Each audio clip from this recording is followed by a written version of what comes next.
Okay, in today's lesson, we will talk about rates and we will give a direct definition first. So a rate is a composition of two related quantities. In the previous lesson, we saw the very first example of rates, which is the speed. So as you can see here, I have two quantities. It's the distance and time, and the speed here is the ratio of distance and time. So rates is a ratio of two quantities, right?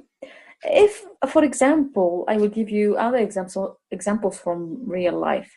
So if I'm hiring a secretary and I would like to know if she's good or not, I would ask her, how many words can you type on the board or on a laptop per minute? So I'm asking about the rate of the number of words written or typing per minute. Okay, a good rate is 240 or something like that. Some people say it's only 60, but yeah. Another thing, if you are looking to watch a nice movie, especially during these days, you will look for the rate of that movie. So I don't know, do you see some rates are over 5 stars, some rates over 10 stars. So if you see that a movie with let's say 4 stars over 5, it means among 5 people watching that movie, there will be 4 liking that movie. So it will be the rate of people liking the movie among the people who watch the movie. So those are very direct or very useful examples for you to remember. But in this lesson, we will see examples that are related to physics. I think you studied this, or maybe you will study that in the future. So the first example related to physics is what we call density. So if they will give you a substance, oil, water, metal, whatever, gold, wood, anything, the ratio mass volume is a constant, and it's a characteristic of the substance, okay? And this ratio is called density. So as you can see here, the formula for the density is mass divided by volume, okay? Here are the two quantities related, and this is what we call the rate of density. Right, let's talk about the units here. So if the mass is given in grams and the volume is given in cubic centimeter, then the density, or the unit for the density, will be a compound unit, and it will be gram per cubic centimeter. You can write it this way, but in your book they are using this notation, so please try to use this one, right? So I hope you understood the concept. Let's move to examples. Let's see this first example. Let's say Kyoka has a piece of gold with mass of 2.4 grams, and the volume for this piece of gold is 0.2 cubic centimeter. And they are asking about the density of that piece of gold. In fact, this will give you the density for any piece of gold of this type, okay? So I will just choose the formula that we just saw. So the density will be mass over the volume. I will use the values that they give me here in this example. So 2.4 divided by 0.2, and the result will be 12 gram per cubic centimeter. Right, this is a very simple basic example. So let's see another more challenging one. So I have two pieces of gold here, G2 and G1. And as you can see here, they give you the information for G1. So they say that the mass of G1 is 0.8 gram. And they ask you to get the volume for G1, knowing that another piece of gold from the same material has a mass of 2.4 gram and has a volume of 0.2 cubic centimeter. And they're asking you to get the volume of the small one. So when you see an example like that, you have to think for 1 minute or 1 second, what is the link between the information given to you in the example, and how will you use that? So and what is the link, for example, in mass, and this mass, the volume that I'm looking for, and what will be the link between this volume and the volume of this piece and the volume of this piece, right? So this is the set of thinking that you need to put yourself in, right? But in this example, I can do it in two different ways. So first way, I will use a very logical aspect, or very logical method. So I know that the mass for G1 represents 1/3 of the mass of G2. As you can see here, I have 0.8 grams and 2.4 grams. So 0.8 represents 1/3 of the mass of this one.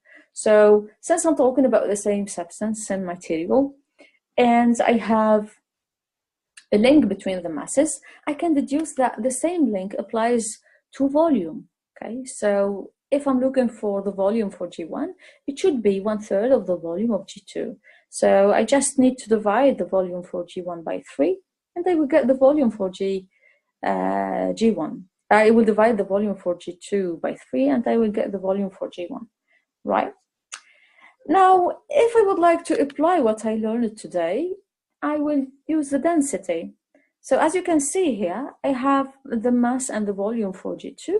So I will be able to get the density for the gold in general. So the density for gold, using the information for G2, is equal 2.4 divided by 0.2, which is equal to 12 grams per cubic centimeter.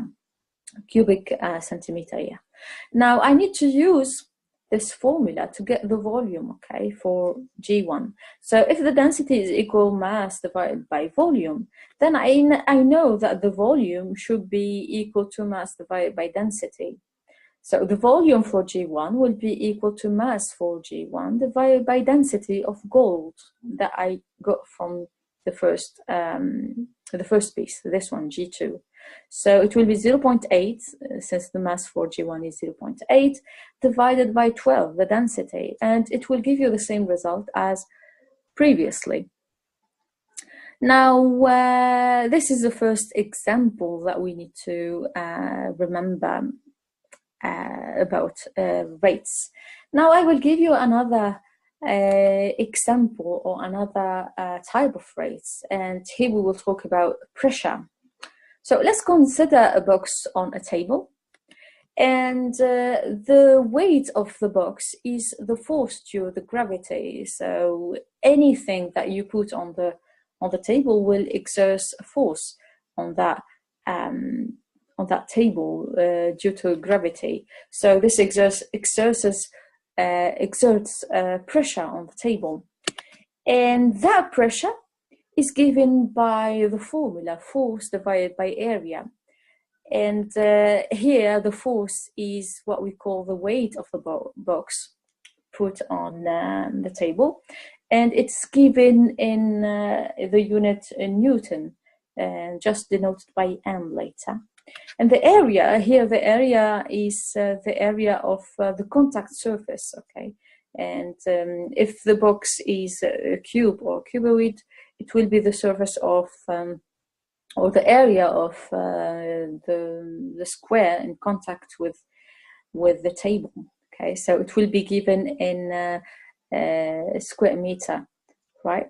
So if I will use this formula to get the pressure, it's pretty simple. Normally the unit for the pressure will be a compound unit, which will be Newton per square meter. But they changed that because the one who discovered this pressure is a scientist called Pascal. So they named it the pascals. Okay, so just denoted by PA. This is the unit for the pressure. Don't forget about it. It's very important that you use this unit instead of this one, right? So it seems pretty easy and pretty direct. So let's apply this directly. So imagine I have this example. A container of the shape of a cuboid is standing on the ground. The weight for the container is 5,000 Newton. The area of the base of the container is 4 square meter. They ask you to find the pressure of the container on the ground for these information. And then they ask you to find the pressure if the contact surface or the contact area is has a different area, okay? So it will be 2 square meter. Now let's solve the first question. So I just need to apply the formula there. So I know that the pressure is equal to force divided by area. Force is equal to 5,000. Area is 4. So when dividing 5,000 by 4, I will get 1,250. As I said, normally it's Newton per square meter, but I have Pascal here. I need to use this unit, pascals. Okay. Now, if we will change the area, we will change 4 by 2. So the result will be a different result for sure. So the pressure will be equal to 2,500 pascals. And that's it. This is pretty simple. And I think now, after getting these examples, you are ready to work on exercises. Please work all the exercises that I asked you to do and send your homework. And thank you for watching. See you in another video.